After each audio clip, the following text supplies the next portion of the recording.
every new opportunity you seize, because it makes you uncomfortable, is usually a chance for growth.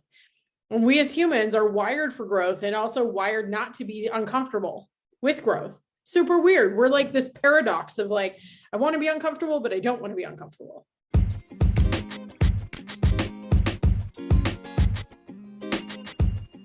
That was just a sample of the wisdom imparted by my first guest, Crystal Adair-Benning. Hi, everyone. Welcome back to Hero's Journey, your weekly fix of personal transformation hero journey stories from the Soul Sisters' perspective. Crystal's a spellbinding word magician. She is wildly unapologetic, best known for not being known at all. She's the hired ghostwriter behind New York Times bestsellers and copywriter to coaches and companies changing the world. Nicknamed the Love Nomad, she's a tattooed, passport-hoarding wordsmith whose genius is word magic. Coincidentally, also her company name. I'm a little giddy in this episode as I'm now a die-hard fan. The episode is loaded with sage advice. You may find yourself hitting replay more than once. Enjoy.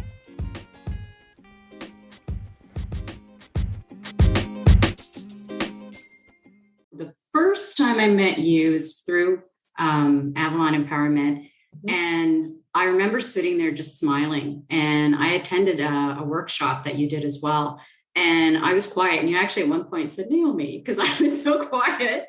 But I was just in awe. And I'm like, I love this chick. Everything you were saying, the way you say it, the way you work, the way you just inspire creativity, love it. So I'm so happy. So my ego is so empowered right now. I love it. Thank you for that. I mean, it's truly an honor to be your first guest, and I'm super excited for you. I think the thing that you're attracted to is this. People are attracted to people who speak universal truths. They may have gone through something. They may have experienced their own hero's journey story, but the way that we relate to it is because all hero's journeys are ultimately a universal human journey, right?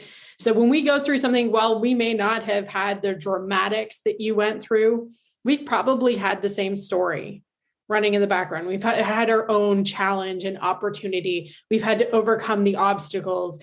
And that like hero inside of us is actually what we relate to. So the thing that you probably were most attracted to is the fact that I don't hide my story. I've had like wild and crazy stories. I've had these big moments of like, ugh.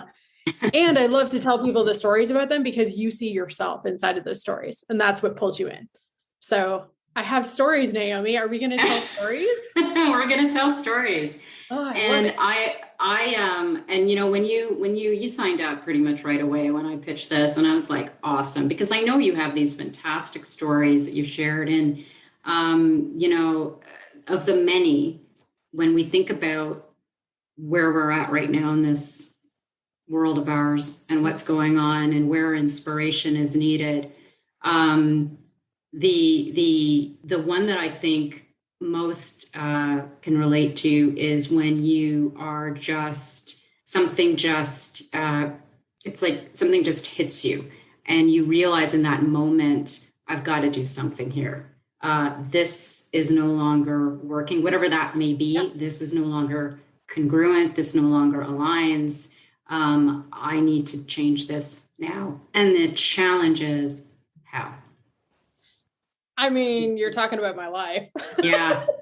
Right? Yeah. I think you're talking about everybody's lives right now. Like the biggest challenge that everybody got was the whack in the face that was COVID, right? We all got a wake up call, and some of us thrived through it. Some of us declined through it. But the universal story behind it all was that COVID was the biggest universal hero's journey that all of us have gone through. Some of us are at the tail end of it and have like done the full circle in the journey. Some of us are still at our obstacle and are still looking to overcome, but we're all universally in this hero's journey. And we don't get to judge where people are on their journey, right? Like, yeah, you know, some people were like, heck yeah, I can flip this and do it my way. And other people are still like, dude, I'm still struggling. I can't figure this out. But the lesson behind it for all of us is this.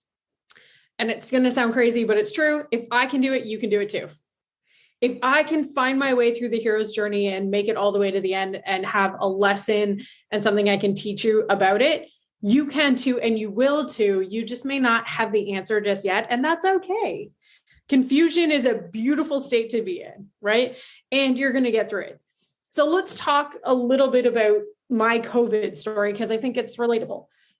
So I spent 2 decades, literally 2 decades, like 20 years of my freaking life planning global events. I was hella good at it.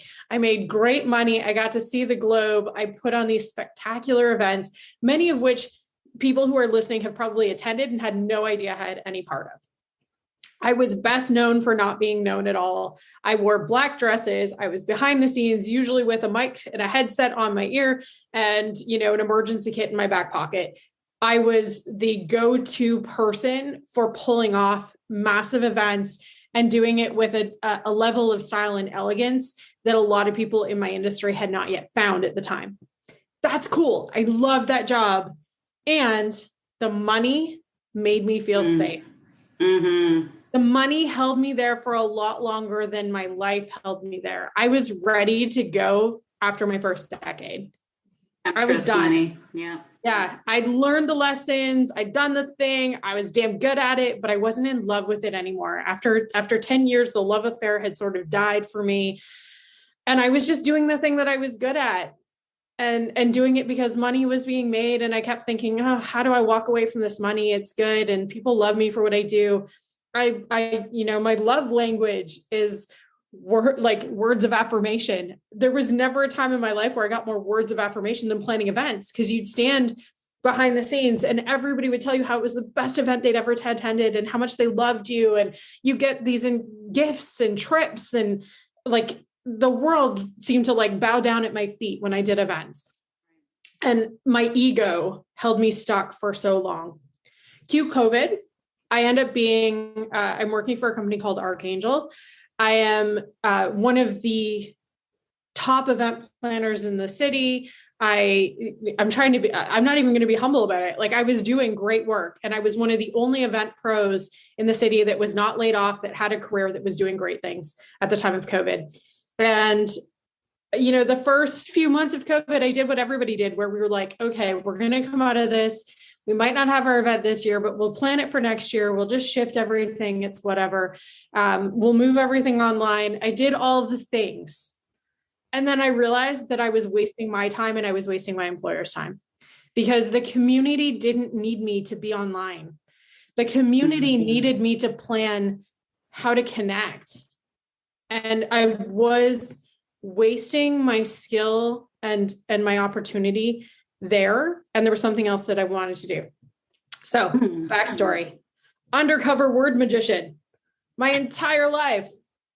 I fought my mom and dad for a Nintendo. My mom and dad gave me a Nintendo. I fought hard against it and said, no, I want a typewriter. Okay. I'm showing my age here. Showing my age. My dad joked that I was going to bankrupt the family with typewriter tape because I was obsessed. I was like, I'm amazed my fingers don't have calluses and blisters from the amount of typing that I did. I was obsessed. I would write stories. I would write poems. I would write essays. I would write white papers, for goodness sakes. I was 7. Who does that? But I always had this passion, right? Yeah. And so I followed it, but I never thought that my passion could turn into money.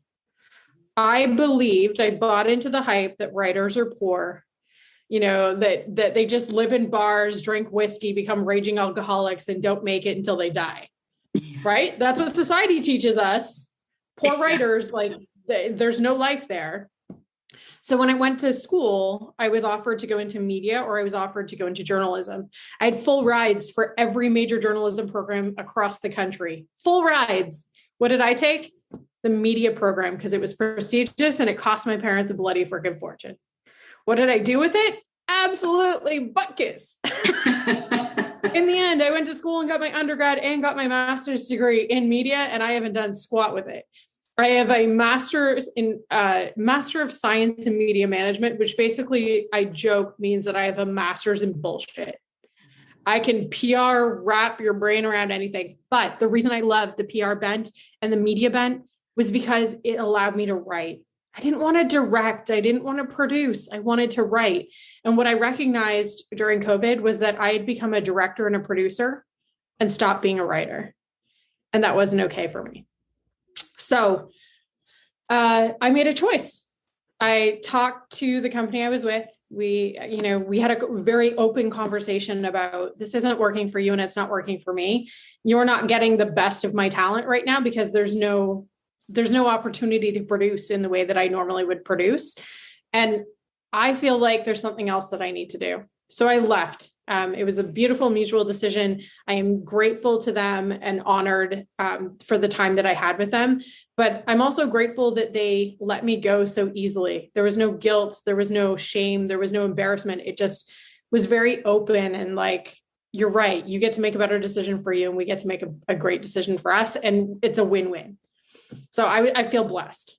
What was it like leading up to that decision point? Terrifying. Like the idea of knowing that I was ready to go. For 10 years, I'd had a clock ticking down in my head going, you're going to leave this. You don't want to be here. Why are you still doing this to yourself?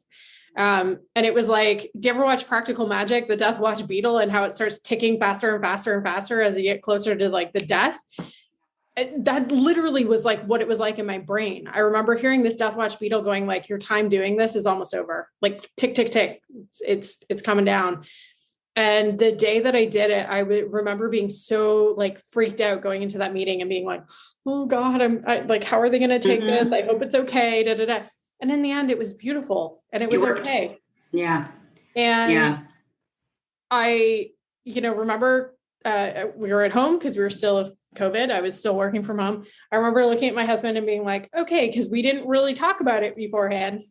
I just kind of went in and did it because I knew it was the right thing to do. I came out and I was like, hey, so you know that like really awesome salary I've been making because I've been working for that corporation for a while. I quit today. Oh, so my salary's gone. How's it going? And my husband, that conversation going. My husband, to his credit, held it together. Yeah. I mean, he looked worried, but he held it together and was like, I'm proud of you for doing what you want to do. What are you going to do now? And I said, I actually don't know. I don't know what this looks like yet. And he said, okay, well, you probably need to figure that out. And I was like, you're right. So I did what I always do, which is I go into nature. If I don't know, I go into nature and I go be silent and still. And my version of still is not still. My version of still is movement. We call it being still. But my brain like a hamster wheel.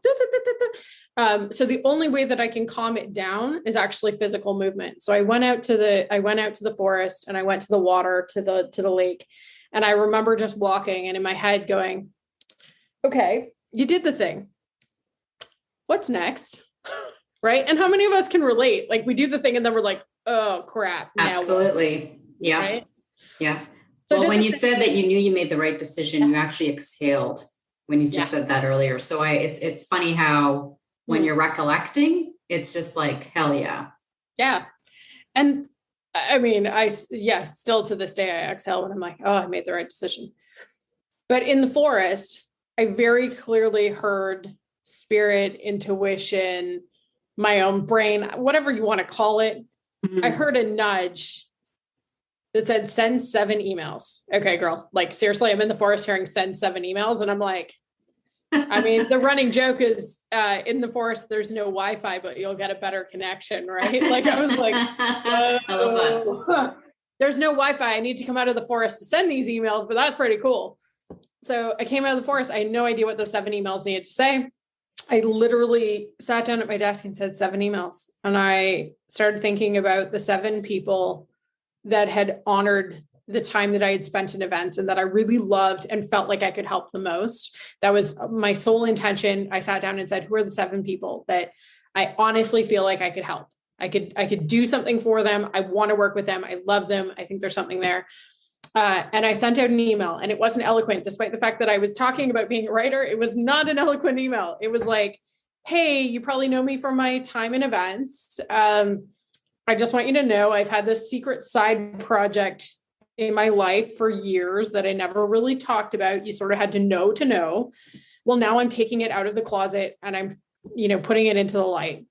I feel like based on our relationship, I might be able to support you in some way. I would love to have a conversation about it if you feel the same way. And I left it. I didn't know what I was going to charge. I didn't know what I was going to do. I just knew it had to be writing. And that email, of the 7 emails I sent, 6 said yes in the first day. 6 were like, I'm in. Within a week, I talked to all 6 of them and figured out I didn't know how to price it. Like I was just guessing at numbers to start with. Like, let's be real. I didn't know. I knew what I felt like it was worth in my gut because I kept hearing that nudge of like, this is what it's worth. And so I charged what I thought it was worth. And I started with the things that I knew I could help them with. Right? It was that simple. Within 3 months of starting, so I quit in October. So by October, November, and December, so before the end of January, I had made my entire event salary in 3 months of working on my own career. Amazing.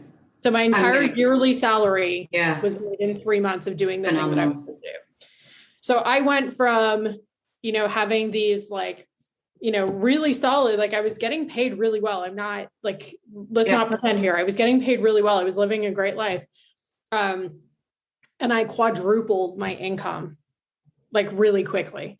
And I was like, okay, this is it. You're onto something, because I have always believed that money is purely energy and money is impact.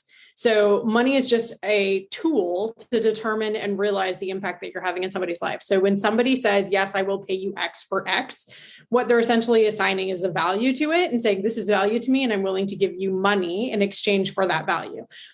I love that. And the more money I made, the more impact I was feeling in the community.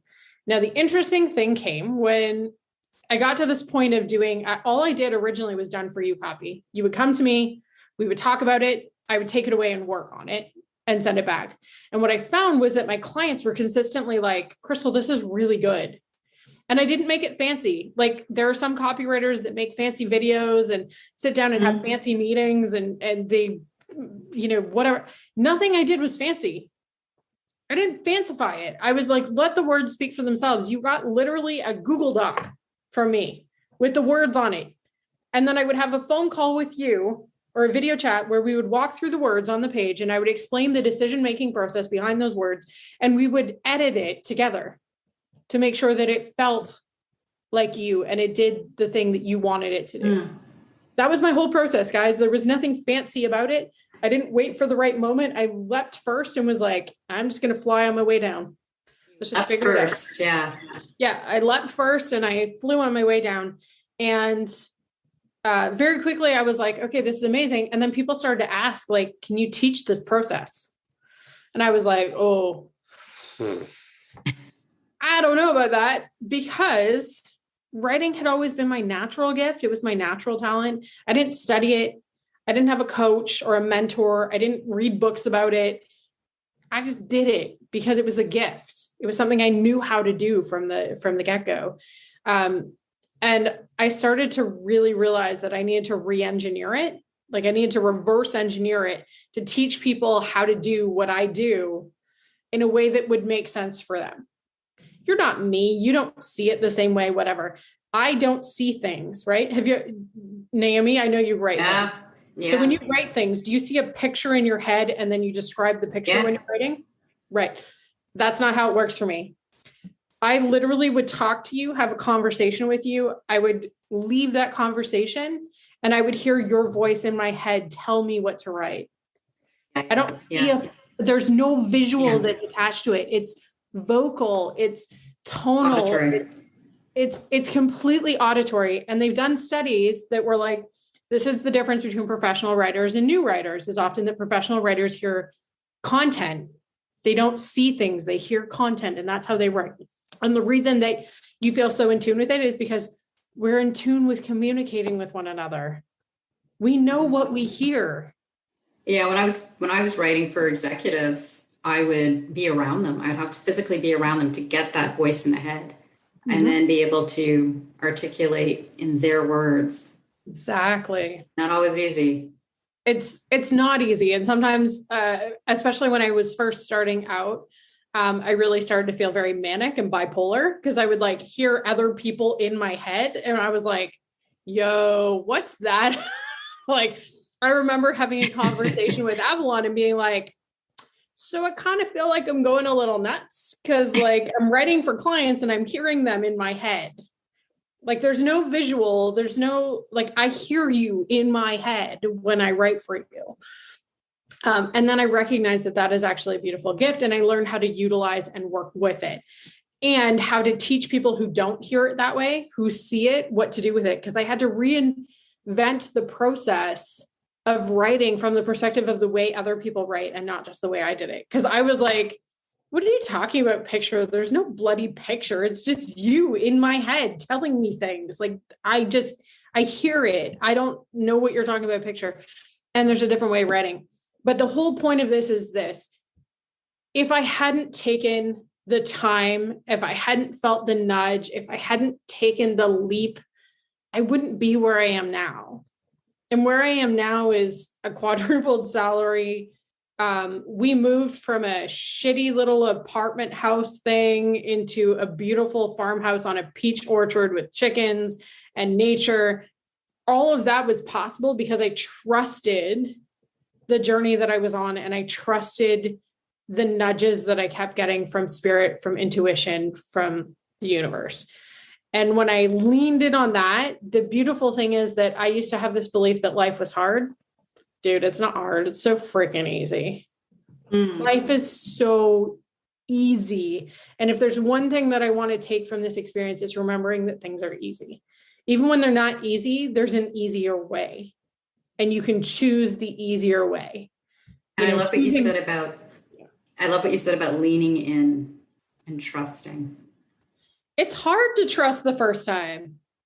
I mean, the first, like I told you a story before about like the hero's journey with my husband. And like, I went on tons of narcissistic dates and like all this terrible stuff. Like if you were a drug addict, narcissistic person who needed rescuing, you had my number, right? And at some point, the game changed and I got a nudge from the universe that came in the form of somebody telling me to make a list of the traits I want in this person and who I got to be to call them in. And I started working on that list. My husband showed up in 6 weeks, walked into a restaurant, took one look at him and said, that's my husband. A month later, we were married. I'm going to have you back to tell that story. But that's trust. And many others. Right? And that's the crazy hero's journey. And whether you get meet and married in a month, or whether you change careers because of COVID and find your life path, we all go on a hero's journey. And if you want to connect with people, tell your hero's journey in a way that they can see themselves in it. We've all been in a shitty job that we wanted to leave and didn't know how, right? Yeah. We've all been in a shitty relationship that we wanted to leave and didn't know how. Yep. Your story of overcoming is the blueprint for somebody else to do just that. Yeah. And I find that it's that what led up to that, let's call it the wake up call. Yeah. And then how you respond, and that response after that wake up, that journey, when that journey starts, and you don't know, as you said earlier, it's uncertain. There's no charted path. You got to lay the bricks as you go, right? Mm-hmm. You got to jump in and learn as you go. Now, was there anyone along that path with you? Was there anyone that that helped you, that supported you through that journey? I mean, initially, let's face it, there's always coaches along the way. So I am one of those weirdos that when I get a nudge to do something, I'm likely to leap first and think about it second. I always have been. Like, that's just kind of my MO. I was terminally ill in my 20s, and that gave me a completely different perspective on life, that like life's too freaking short. And if I want to do something, I'm just going to go for it. And if it fails, who cares? The people that were most behind it initially, I mean, big props to my husband, who was like, ha, ha, ha, ha, you just reduced our family income by like more than half. Crap. And still stuck it out and was like, I believe in you. This is going to happen. I had incredible coaches along the way, from the Avalon community. there's multiple people, Laura and Angela, Martin King were both instrumental in like walking me through the fire is what I called it. Cause every once in a while I was like, what have I done? What have I done? I think I'm doing the right thing, but seriously, am I doing the right thing? And then those first few clients that literally like leaned in and trusted me because we had a relationship, they respected me, and they were willing to take a shot on an unknown just to say, you know what, you were great at that. I think that you'd be great at this. Let me try. And so I feel like there was a lot of faith that kind of went through that first rebirth. If there's anything that happens in any rebirth, when you get to the bottom, it has to be faith because you're going to be tested. I mean, I went 4 months and was like making $20,000 months going like, I'm a rock star. And then I got hit with oh crap. Like, because all of a sudden some of my contracts had dried up and I hadn't really planned on that. Right. And so I had a moment where I went from $20,000, like the 4 months previous to like a $5,000 total month and went, oh shit, maybe I made the wrong choice. Right. I remember that. I was like, oh shit, self-doubt creeps in. Self-doubt. There's always going to be a challenge. And again, I just leaned in. I remember going, okay, think about it. Re-engineer this. How did you get through it before? You sent emails. Okay. Maybe it's not an email. Maybe it's a phone call. Maybe it's going to see somebody. Maybe it's putting myself out there more because I hadn't at that point really advertised. I was just kind of doing it. And so I learned to shift on the fly. And most importantly, in business and in life, I learned to just trust myself, trust that I got it. Whatever it was, I got it. It's okay. Like, sure, cool. I made $5,000 that month. And the next month I made $35,000. Temporary setback, long-term goal, and just trust yourself that you can do it. You can do anything. You were built to do fucking hard things. You were built to do hard things. You were also built to have it easy, right? You were built to have it easy. So if you're going through the hard right now, you were built for hard things. You can get through this. And you were also built for easy. So don't forget to remind yourself of that it doesn't always have to be so fucking hard. And usually the hard is us. It's all those limiting decisions that coaches are so good at pulling out of us and being like, get rid of that shit. It's not serving you, okay? Yeah. Yeah. Well, it's like that, and I hope I don't mess this up. It's like that Mel Robbins quote, right? What if it all works out? Yeah. I want to high five you. Yeah, like right? literally, what if it all works out? What if it all works out? And here's the thing: 99% of the time, it does all fucking work out. It does all work out, and the 1% of the time where it doesn't go according to plan, maybe the plan was better. Maybe the plan was bigger than you and there was something that you missed and it was better. And every opportunity closed. I mean, all of this shit sounds cliche when you're in the shit, right? When people are like, it'll get better and keep going and trust yourself. I get it. Like if you're listening to this right now and you're at the bottom of your hero's journey where everything's going to hell and you're stuck in the worst part of the depths of your despair, all of this shit probably sounds too sunshine and roses. And you're already like, screw this bitch, get me off of this. I'm not listening to her. I 100% get it. And recognize that in those moments that you don't necessarily believe and that you're not ready for things to continue on and that that you're like, I just don't know what to do. Just keep going. Just keep going. It'll work out. It always does. One way or another, it always works out. And it's an excellent point around, how when we're in it, it's, we've all been there, right? My hands up multiple times. And that's the other aspect of this too. It's a journey, yes, in multiple journeys, right? And you've got social proof. You've got evidence already that, you've been through whatever it was in the past. You can get through this again. That whole voice in the head, those... limiting decisions that doesn't serve you. That's what you got to just break free from. Yeah. And 100%. It's not easy. It's not easy. So thank you for bringing that up because there's a lot of, there's trials and tribulations and people feel like, well, I'm in this and I've been in this for so long now. How the F do I get out of this? Because they're done. They're in it. They don't recognize that it's just before that breakthrough. Yeah, you always want to give up when it's in the darkest moment. Like nobody gets to the good part and goes, I want to give up. Yeah. Thing, right? Like you're not like, oh, this thing totally worked out. Well, I should give up now. Nobody does that. What we do though, is when we're in the depths of the despair and we're in the, dark night of the soul, but like, I want to give up. And the beautiful thing is that often all it takes is 5 more seconds of courage, to quote Mel Robbins, 5 more seconds of courage. If how do I go 5, 4, 3, 2, 1 and move? And I think of that often. I mean, I love Mel. She's an amazing human. I've been blessed to work with her, and her 5, 4, 3, 2, 1 move is great. Like when I'm stuck in my head or stuck in that moment of like, I'm ready to quit, I always think to myself, 5 seconds. You can do anything for 5 seconds. What do you need to do right now for 5 seconds? And what about the 5 seconds after that and the 5 seconds after that? And just keep going and do the next right thing. Like at the end of the day, just think of it literally like that. What's the next right thing? And if you get stuck on the next right thing, dude, just do the next thing. What's the next thing? If right messes you up, do the next thing. But when I talk about the right thing, I just mean the right thing for you in that moment. What's the next right thing for you?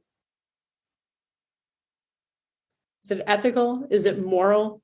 Is it, I get to go take a bath right now? Is it, I get to send 7 emails? Is it, I get to marry this human in front of me? Like whatever the next right thing is for you, do that. And here's the thing, even if you get it wrong, dude, the world is not as attentive to you as you are to you. Most people won't even notice. Excellent point. I love it. Yeah. And then just go back to the drawing board and go, cool, that one didn't work. What's next? If you treat life and decision-making as more of an adventure and a fun opportunity as drudgery, things change. Someone said to me once, treat the experience as the experience. In other words, be in it. Like just be in it, just feel it, go with the flow, don't resist. Like when in my case, it was, left the corporate world, entrepreneurship, huge change in mindset, neurology, very uncomfortable right now. And it's all right. Well, let me just experience being uncomfortable, right? There's no paycheck coming in. Yet I've got this passion, I've got this purpose, and let's see what unfolds. Well, and the beautiful thing about discomfort is it's only uncomfortable for a limited period of time, right? Like we always are so quick, like, oh, I'm uncomfortable, I have to get out of this, right? What happens if you just sit in it for just a minute? Like, again, continue being Mel Robbins, 5 seconds of this, 5 seconds of that, 5 seconds of this. Like, sit in it for a second and go, oh, this is uncomfortable, until the discomfort becomes comfort, right? Until that discomfort becomes comfort, just sit there and then continue pushing it. If you never push yourself out of your comfort zone, how boring would that be? Like, that is not a life I want to live. I enjoy my discomfort zone. I enjoy trying new things that push me out of my wheelhouse, that show me a new opportunity. And every new opportunity you seize, because it makes you uncomfortable, is usually a chance for growth. And we as humans are wired for growth, and also wired not to be uncomfortable with growth. Super weird. We're like this paradox of like, I want to be uncomfortable, but I don't want to be uncomfortable. I want to change my career. I don't want to change my career. I want to find the love of my life, but I'm not willing to do the things I need to do to find the love of my life.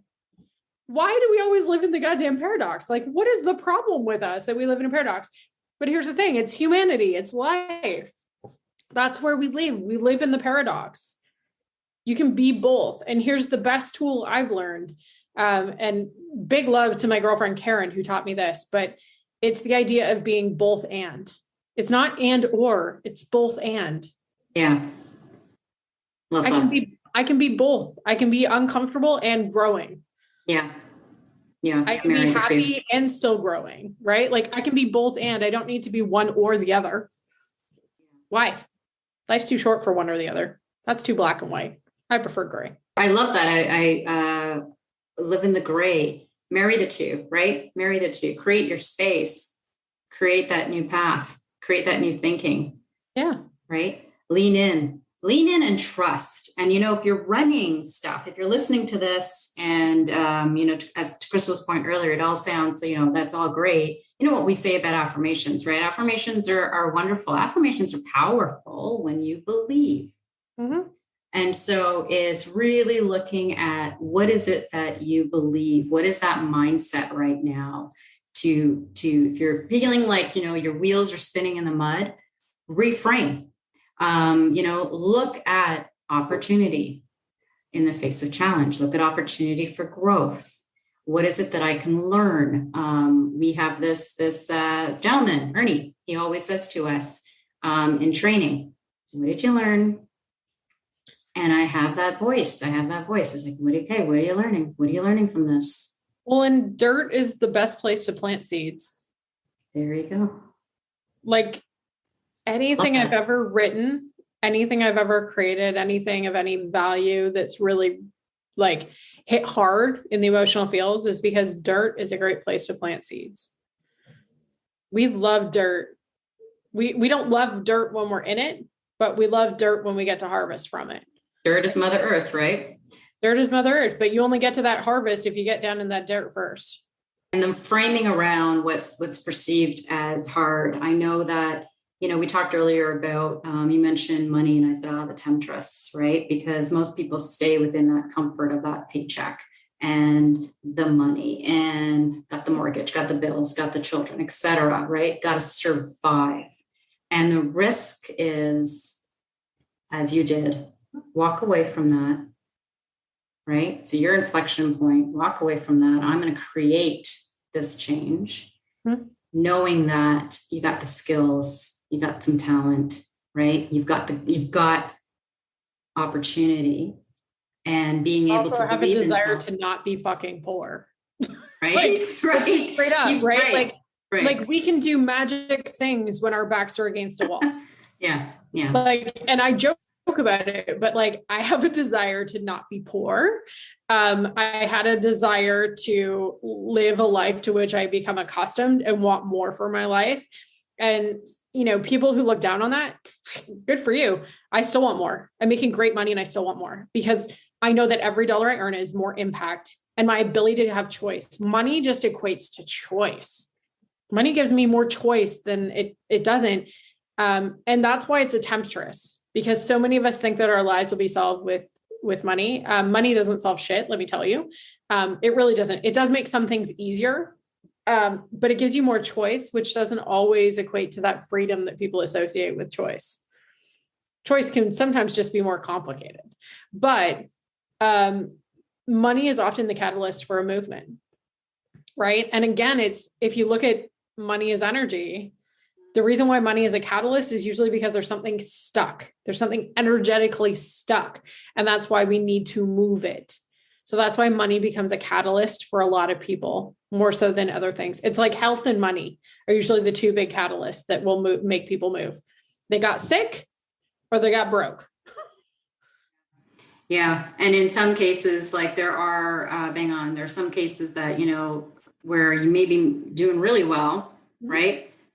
But it's sucking the life out of you. So that health is now compromised. So, right. The two of them are everything. Health and money are so intertwined. And if one of them's off, you can be rich and be sick. Hello, Steve Jobs. Didn't serve him well, did it? You can be rich and you can be sick. You can be healthy and be broke. It doesn't necessarily work in that way, right? But they become our catalyst for change. We want to live longer. We have to take care of our health. We want to live better. We get to make more money. So that's often the catalyst that starts us on this journey, right? If we talk about the hero's journey again, finances and health are our catalyst usually for a change that needs to happen. So if there's something going on with your health, there's something going on in your financial world, take a look, because chances are you're on a hero's journey of some sort. I think that really the thing you've got to take from this is all of us are on a hero's journey. None of us know where each other is on the journey. So be kind wherever you are on the journey. And no, take from the stories. The reason we tell stories in copy, the reason we do that is so that if you're behind me on the journey, you can see your way forward. I just become a blueprint for you to follow, to kind of say, like, if she can do it, I can do it too. And if that becomes your catalyst for change, go for it. In fact, surpass me. I love it when people surpass me. If I did it and I did it well, you should do it like a million times better. Come on. I gave you a blueprint. Let's go. You can do this, right? But that's why story is so powerful. And that's why copy matters. That's why words matter. And the ability to actually reach people. It's telling the story that gives somebody else the blueprint to keep going. So Crystal, I know you've been great in terms of imparting a few key pieces of advice. What's your main, let's say, lesson? What's your main, if folks could start their day, depending on whenever they're listening to this podcast, or start the next day with one main lesson learned, what would you share? I think it's that words can change the world. So be careful about the ones you use, right? Whether it's a matter of reframing something in a more positive light to empower yourself, or sharing a story that lights the blueprint for somebody else. Be cautious about the words you speak and the words you write. Writing is really just, I'm very wooey, so I'll flat out tell you, writing is just spell casting on paper, right? We used to talk about abracadabra, right? That's a very magic term, abracadabra. That's essentially what writing is, though. It's putting power into the thing we want to manifest or create. So every time you sit down to write something, think about what it's creating and whether that's what you want to create. And the words you say to yourself. Oh, yeah. Like people who journal, you're just writing magic to yourself. The words you say to yourself matter. But how we change the world is literally by getting clear about the words we use. Beautiful. Awesome. So where can folks get in touch with you and check you out? Oh gosh. You can find me on Instagram always at Word Magic Copywriting. Or better yet, just go to wordmagiccopywriting.com, check out the website, send me an email, drop me a Instagram message, find me on Facebook. I'm everywhere. But realistically, if there's a word to be written about it, chances are you'll find me there. Thank you so much for being my first guest. So excited. I feel like we should have like birthday cake right now. Like, woo! I think so. I think there needs to be some celebration. This has been amazing. You're amazing. I could listen to you all day long. I want to actually listen to you all day long. So I'm going to have you back probably more than once. I'll just pitch that right now. I'll tell you more stories. The next one will all be about what happens when you decide to move across the country in the middle. Oh yeah, that'll be I'll tell you that story next time.